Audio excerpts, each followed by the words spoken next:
get your invoice. Come on, save some money and get your invoice. Save some money, call your family, keep your number, call everybody. Come on, call your mama and give her invoice. Come on, call your daddy and give him invoice. Call your brother, and your granny, call your cousin, and your auntie. Now everyone's got a choice, and we all know it's red voice for every woman and man all around our homeland. Switch to Red Voice for Hamaland, and now you can keep your number. You could win your mortgage and utilities for a full year. Red Voice, the better choice. Get your Red Voice. Officials say the VAT tariff schedule that will be made public soon should address all of the public's unanswered questions. Decided to do a more comprehensive review.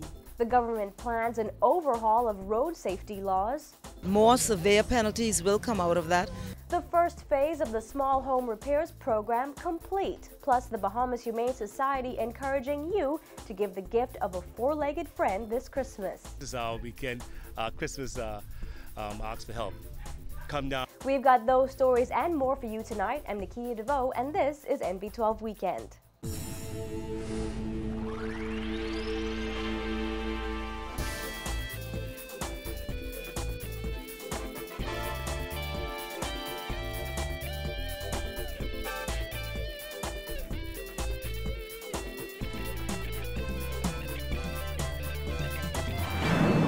Everyone, thanks for joining us. Here's what's coming out of the NB12 newsroom this weekend. Responding to calls by members of the business community for months for the government to release the VAT tariff schedule, the Ministry of Finance said that should be released soon and will give a comprehensive view of the proposed tax structure, answering all of their questions.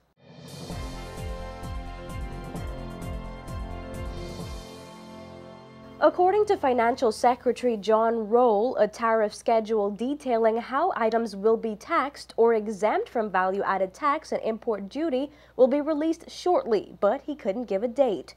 Stakeholders in the accounting industry have said they are anxiously waiting for the schedule, calling it a key piece to the puzzle.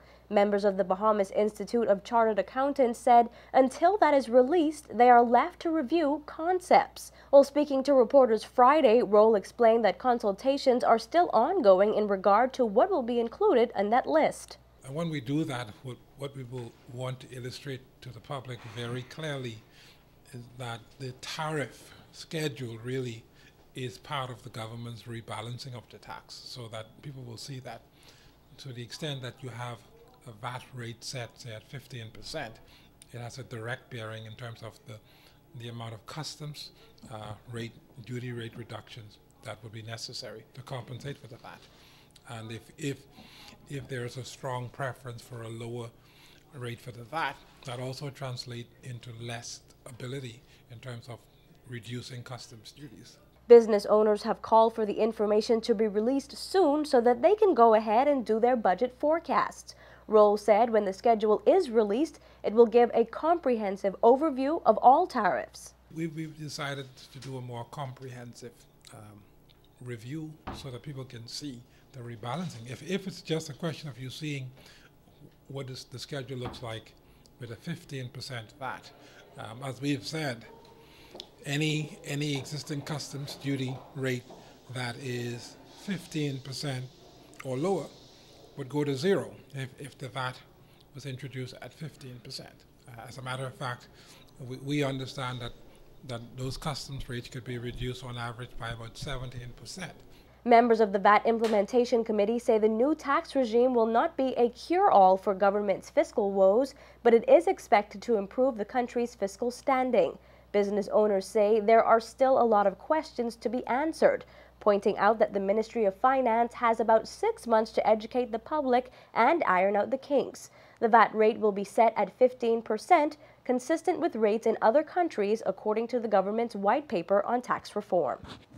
Well, while it is still unable to embrace the government's proposed value-added tax plan, the Free National Movement is prepared to assist the government in making a case to the Bahamian people to settle the country's debt. That's according to its chairman, Darren Cash.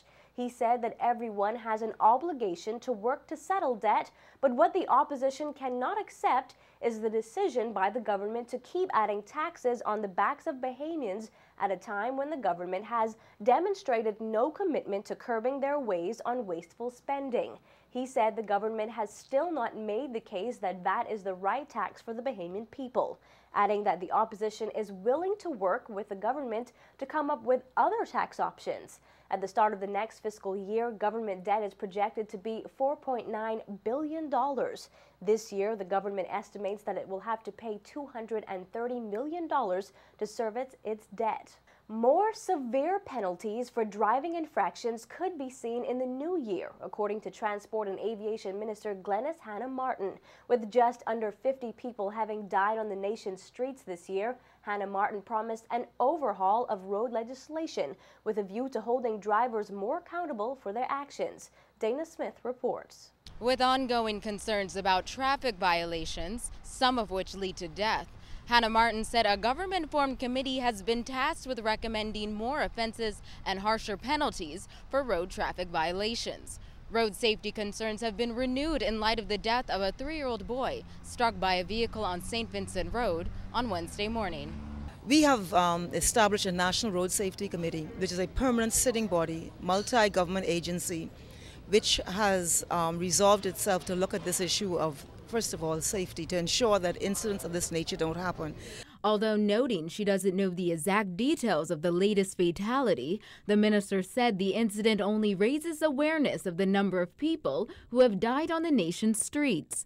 That number so far for the year stands at 49.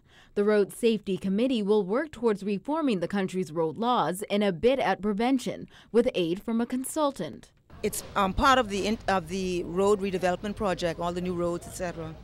One of the components is an overhaul of the legislation, and we're waiting for a consultant to be, the negotiations to be completed by the Ministry of Works, because they're the lead agency for the road redevelopment project, to complete the discussions relative to a consultant who will assist us with the overhaul of the legislation. But that overhaul will look at penalties, to look at offenses, to see how you can bring about, we can bring in the law the same kind of heightened awareness we're trying to bring in through public education. Hannah Martin said infractions such as driving under the influence, improperly securing children, and killing in the course of dangerous driving could see new penalties. I can project that out of that process, we anticipate that more severe penalties will come out of that. Perhaps new offenses will come out of that overview, and that issues such as revocation of licenses and penalty points, all of these things will be looked at so that we will understand that, you know, a driver's license is not the casual thing that we think it is, but that it comes with responsibility, and where that responsibility is not upheld, or where there's violation of it, and other road users are the victim of that, then we will seek accountability through the legal system. Hannah Martin said the government is in the process of identifying a consultant to aid in the legal changes. Once that step is complete, she hopes the exercise will take no more than 3 months. Reporting for MB12, I'm Dana Smith. And here's some good news. Just over 100 Bahamian families have newly repaired and renovated homes just in time for the holidays. The first phase of the government's small home repairs program is complete. According to Parliamentary Secretary for Works and Urban Development Renwood Wells, the 102 contractors who signed their contracts just about 3 weeks ago began repairing homes throughout New Providence right away.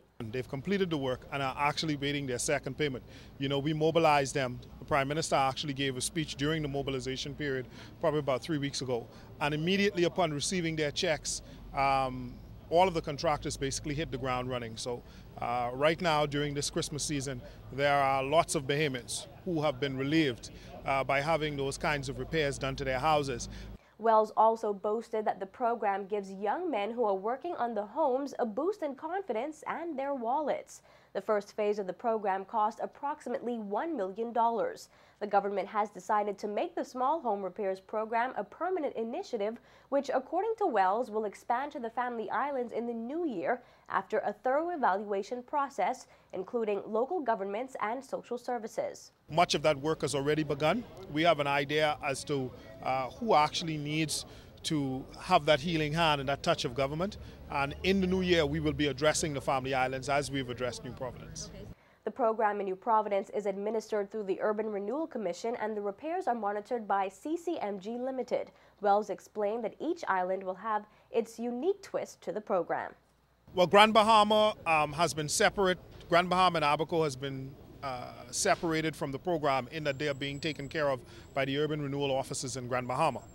We would be looking at the other islands, all of them: Andros, Eleuthera, Exuma, Ragged Island, Long Islands, Sansal, Rumkey, Crooked Island, all of the other islands with the exception of Grand Bahama and Abaco. At last report, about 400 homes had been identified for repairs. Minister of Works and Urban Development Philip Davis said the exercise is an expression of the government's desire to ensure better living conditions for Bahamians and is an opportunity to provide much-needed employment. The government has allocated $10 million for the Small Homes Repair Program. Well, that was a look at some of the top stories making news tonight. Still to come on NB12. Want to give the gift of a four-legged friend? NB12 Weekend will be right back with details on the Humane Society's Christmas Adopt-a-thon. Stay with us.